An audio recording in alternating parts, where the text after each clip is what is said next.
L'Afrique subsaharienne vit une crise alimentaire depuis plusieurs années. Environ 250 millions de ses habitants, c'est-à-dire 20% de sa population, subissent les affres de la famine. Et le changement climatique est l'une des raisons derrière cet état de fait. La hausse globale des températures, l'élévation du niveau de la mer et les anomalies pluviométriques accroissent la fréquence et l'intensité des catastrophes naturelles.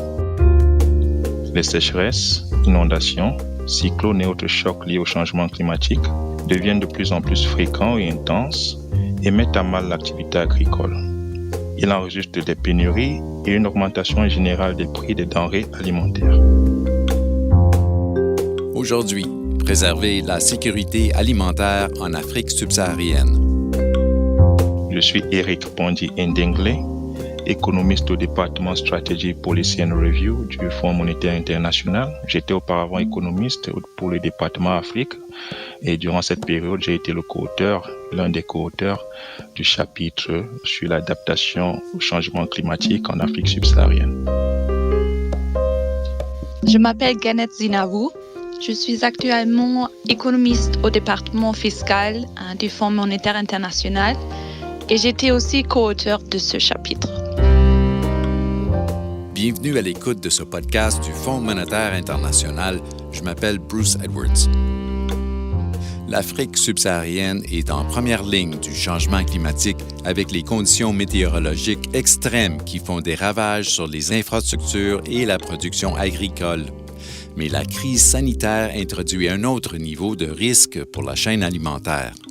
Les dernières perspectives économiques pour l'Afrique subsaharienne examinent comment la région peut mieux gérer les types de chocs qui menacent son approvisionnement alimentaire. Et donc, l'Afrique subsaharienne est sujette à de nombreuses catastrophes naturelles, comme tu as dit. Cette terrible infestation de criquets étant la dernière, dans quelle mesure la production alimentaire est-elle affectée par le changement climatique par rapport à d'autres régions? Le changement climatique affecte le monde entier. Nous avons estimé l'impact de la hausse des températures et des phénomènes météorologiques extrêmes sur la production alimentaire en particulier et l'activité économique en général. Nos résultats indiquent que cet impact est bien évidemment négatif, mais surtout est plus prononcé et durable en Afrique subsaharienne que dans le reste du monde. Précisément, au cours d'un mois donné, l'activité économique peut baisser de 1% dès lors que la température moyenne est supérieure de 0,5 degrés Celsius à la moyenne de ce mois sur 30 ans. Cet impact est 60% plus marqué que la moyenne pour les pays émergents et pays en développement des autres régions. La question est dès lors de savoir pourquoi l'Afrique subsaharienne est-elle vulnérable au choc climatique. Premièrement, l'Afrique subsaharienne dépend fortement d'une agriculture dont la production est sensible aux conditions météorologiques, mais aussi la région est moins résiliente et a moins de mécanismes d'adaptation que les autres régions. Notre analyse montre que la prise de mesures allant dans le sens de l'amélioration de l'accès des ménages au financement et au réseau de téléphonie mobile, ainsi que des maisons et des installations de stockage des aliments mieux construites, peuvent réduire de 30% les risques d'insécurité alimentaire d'une famille. En ce qui concerne les invasions de criquets, la raison pour laquelle ces épidémies sont si dévastatrices est due à la dépendance vis-à-vis de l'agriculture et à la faiblesse des mécanismes de résilience et d'adaptation. L'utilisation de téléphones mobiles permettrait d'accéder à des informations via de simples messages textes ou vocaux qui pourraient aider les agriculteurs à protéger leurs récoltes. Une plus grande disponibilité de financement pour les agriculteurs permettrait à ceux-ci d'investir dans des cultures plus résistantes aux invasions et de criquets ou aux chocs climatiques. Et la recherche présente donc plusieurs stratégies d'adaptation, mais elle a un coût très élevé, 30 à 50 milliards par an pour la prochaine décennie, selon l'estimation. Les pays de la région peuvent-ils se permettre de le faire? Oui, le renforcement de la résilience au changement climatique en Afrique subsaharienne est essentiel pour améliorer la sécurité alimentaire et requiert un certain nombre de mesures. Et certaines de ces mesures sont très abordables. Par exemple, des programmes visant à aider les agriculteurs à acheter des semences améliorées, des mesures de protection des cultures, la mise en œuvre de systèmes d'alerte et la généralisation d'une assistance sociale ciblée.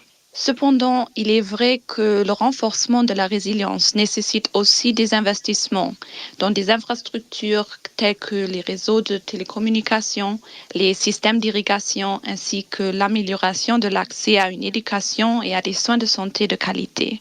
Et tout ceci a un coût. Ces actions d'adaptation coûteraient entre 2 et 3% du PIB régional par an. Toutefois, notre analyse révèle que le financement de l'adaptation, y compris les grandes infrastructures, sera moins onéreux que les opérations répétées de secours aux sinistrés. En fait, les économies résultant de la diminution des dépenses post-catastrophe pourraient représenter plusieurs fois le coût des investissements réalisés en amont dans le cadre de mécanismes de résilience et d'adaptation. Les gains seraient alors de l'ordre de 3 fois le coût des investissements en amont pour les épisodes de sécheresse et environ 12 fois même pour les tempêtes. Cela dit, la question demeure. Comment les pays d'Afrique subsaharienne vont-ils financer l'adaptation au changement climatique? Ils disposent d'une marge budgétaire limitée et dans de nombreux cas sont très endettés.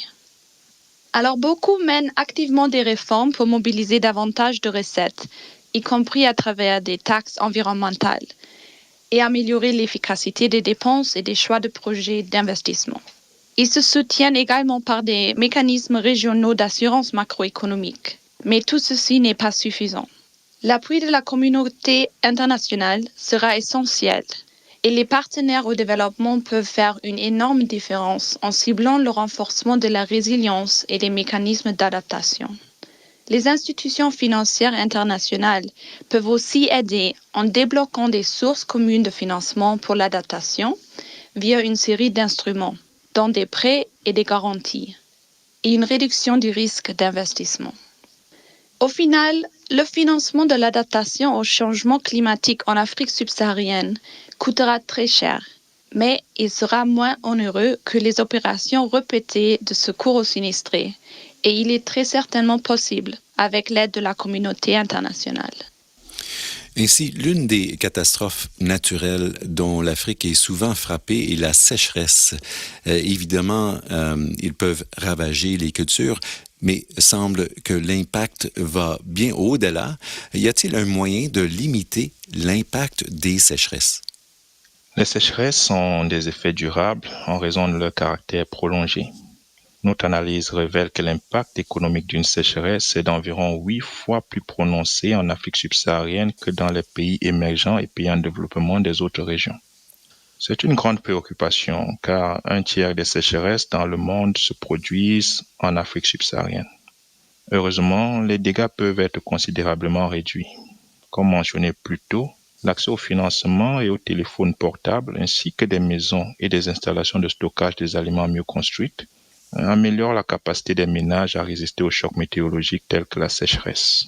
Par ailleurs, notre analyse révèle que les dommages économiques à moyen terme d'une sécheresse supplémentaire représentent environ 1% du PIB et ces dommages peuvent être réduits de moitié si les pays améliorent leur accès à l'eau potable, à l'irrigation et à l'électricité.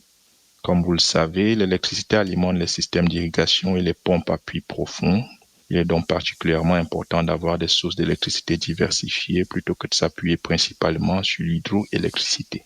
À titre d'exemple, les systèmes hors réseau tels que les mini-réseaux et les systèmes solaires autonomes au Kenya ont amélioré l'accès à l'électricité de 40 à 70% et créé de nombreux emplois. C'est impressionnant. Nous parlons depuis de nombreuses années de transferts monétaires comme un moyen efficace de soutenir les gens. Les transferts monétaires sont-ils toujours un moyen efficace de soutenir les gens en cas de pénurie alimentaire? Et craignez-vous que le financement de ces types de programmes soit plus difficile après cette crise sanitaire? Les transferts en espèces sont une forme très efficace d'assistance sociale. Et leurs avantages peuvent aller au-delà de la sécurité alimentaire.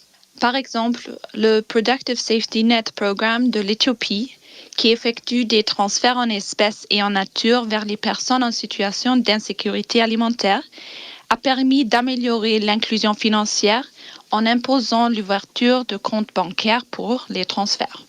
Le recours à ces systèmes de transfert a contribué à améliorer l'efficacité des mesures d'urgence en cas de catastrophe naturelle.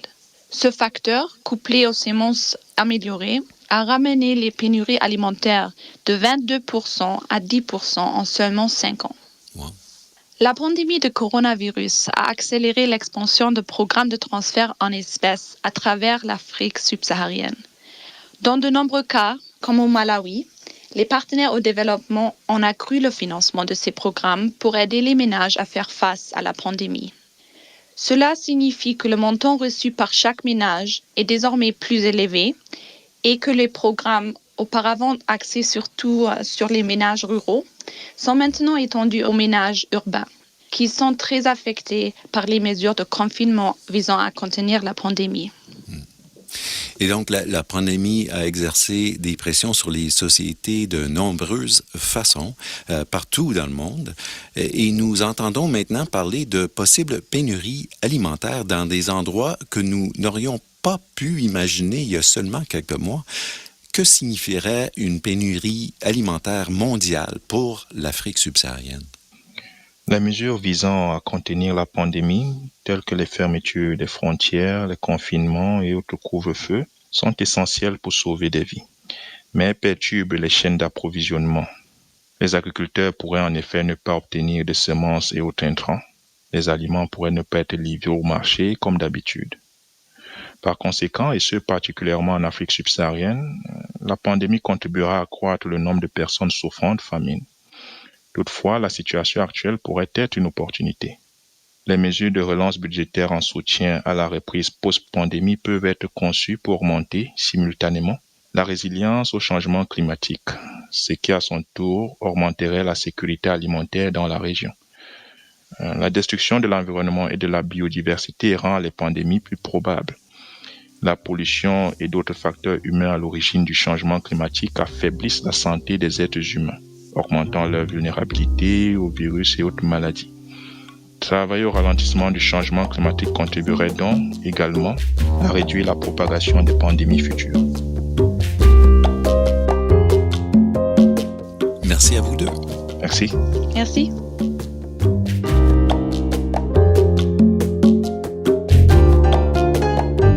C'était Eric Bondi-Ndinglé et Ganet Zinabou qui commentait la nouvelle étude sur la sécurité alimentaire et du changement climatique dans les perspectives économiques régionales pour l'Afrique subsaharienne. Le papier intégral peut être consulté sur imf.org. Et si vous aimez ce podcast, abonnez-vous sur Apple, Spotify et partout où vous obtenez vos podcasts et suivez-nous sur Twitter @IMF Podcast.